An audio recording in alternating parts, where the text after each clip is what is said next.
Fala, povo abençoado. Vou contar um pouco para vocês da minha história. Meu nome é Tiago, sou casado com a Leila, pai de João. Então, eu venho de uma família de classe média, né? Meus pais sempre foram uma bênção na minha vida.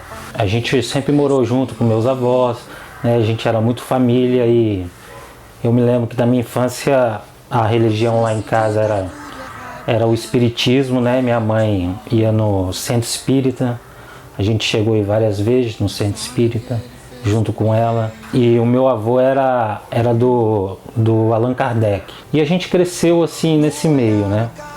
Na minha adolescência eu fui o primeiro a conhecer a Cristo em casa. Eu comecei a frequentar uma igreja e aceitei a Jesus. E depois disso, toda a minha família, meu pai, ele bebia e fumava, parou e aceitou a Cristo, meus irmãos, e logo depois a minha mãe também se rendeu aos pés do Senhor. E logo depois, na adolescência, como eu era um adolescente, eu viajava muito, a questão de esporte, eu era meio desgarrado um pouco da minha família. Eu comecei a conhecer vários lugares, a andar com muitos amigos, para festas, para as noites. Então foi aonde eu comecei a conhecer as coisas erradas, né? A começar a fumar um cigarro, a beber uma cerveja.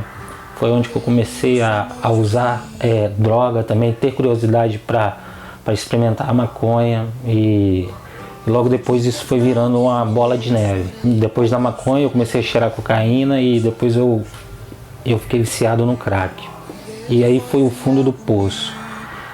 Eu desisti de todos os meus sonhos, desisti de ir para a igreja, desisti dos meus estudos, do meu trabalho, da minha profissão, e vivi no mundo das drogas. Num decorrer de tempo eu conseguia sair, voltar para a igreja, ficava bem um determinado tempo, e logo depois eu tinha uma recaída e era bem pior. Era muito difícil se levantar. E numa dessas recaídas minhas, eu fiquei muito ruim mesmo. Foi quando minha família me internou a primeira vez. Depois da primeira vez eu me internei mais 5 vezes, mas toda vez que saí eu recaía. E num determinado tempo eu voltava para Cristo, e numa dessas vezes que eu retornava para a igreja, e ali eu era acolhido, né? A minha família me apoiava. Foi onde eu conheci a minha esposa, conheci a Leila, e nós ali nos apaixonamos, a gente se casou.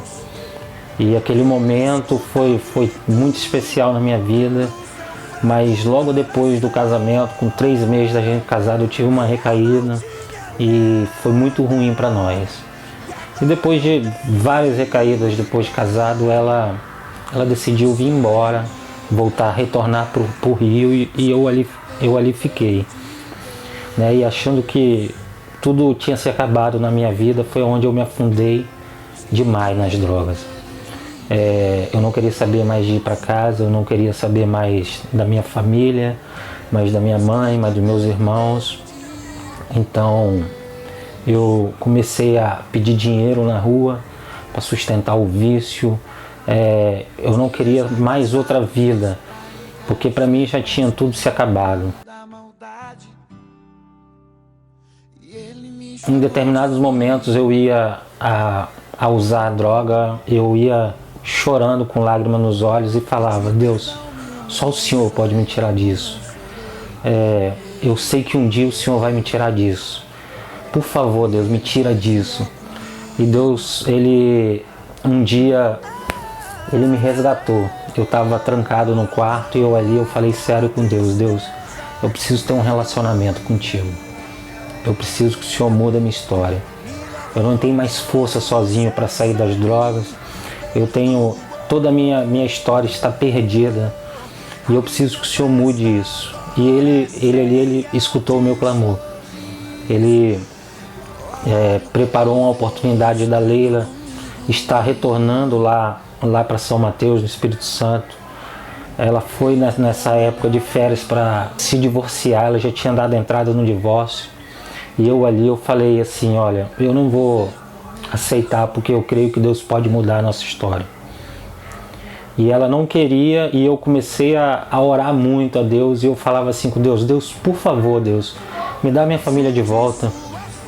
Eu preciso da minha família de volta, me perdoe pelo que eu fiz com ele, pelos erros que eu cometi, mas me dá minha família de volta, eu preciso ter a minha esposa de volta, preciso ter o meu filho de volta, me dá a honra de tê-los de volta. Então Deus, ele ouviu o meu clamor. Eu escutava aquela música do Thales Roberto, Jesus pode escrever a tua história de novo, olha o que ele fez comigo. Então eu falei, Deus, muda a minha história, escreve a minha história de novo, escreve a história do meu casamento, a história do meu chamado, a história da minha vida contigo, escreve totalmente nova, Senhor. E ele ouviu isso, me deu uma nova oportunidade. Então hoje, para a honra e glória do nome do Senhor Jesus, eu estou indo, já tem 4 anos já que eu estou na presença de Deus. Para quem não conseguia passar um dia sem se drogar, para a honra e glória do Senhor, eu devo muito isso a Deus. Louvo a Deus pela vida dos nossos líderes, pela vida da Lucélia, que ajudou bastante a Leila, pela vida do meu discipulador, o Rodrigo, pela vida dos nossos pastores, que tem sido um referencial de Deus para nossas vidas. Louvo muito a Deus pelo ministério de louvor, pela Tia Su, como eu tenho aprendido nesta igreja, como eu tenho vivido os sonhos de Deus, como eu tenho vivido os sonhos de Deus na minha vida. Então, hoje eu faço parte do Ministério de Louvor, que tem sido uma bênção na minha vida, a presença de Deus tão real aqui neste lugar. E eu quero te dizer que em João 11, versículo 4, diz, e esta enfermidade, quem foi que pecou? Foram os seus pais que pecaram? Aí Jesus disse, não, ninguém pecou, essa enfermidade não é para a morte, mas para que o Filho do Homem, Jesus Cristo, seja através dela glorificado. Então isso aconteceu na minha vida. Eu creio que tudo que eu passei, hoje eu quero glorificar a Deus por tudo que Ele tem me dado de volta, por tudo que Ele tem feito na minha vida. E eu quero te dizer, meu irmão, se você tem uma coisa que você acha impossível para você, não é impossível para Deus. Ele vai glorificar o nome dele através dessa dificuldade. É só você ter fé, crer, e Ele fará o impossível. Então, um abraço, um beijo a todos, amo vocês, até breve.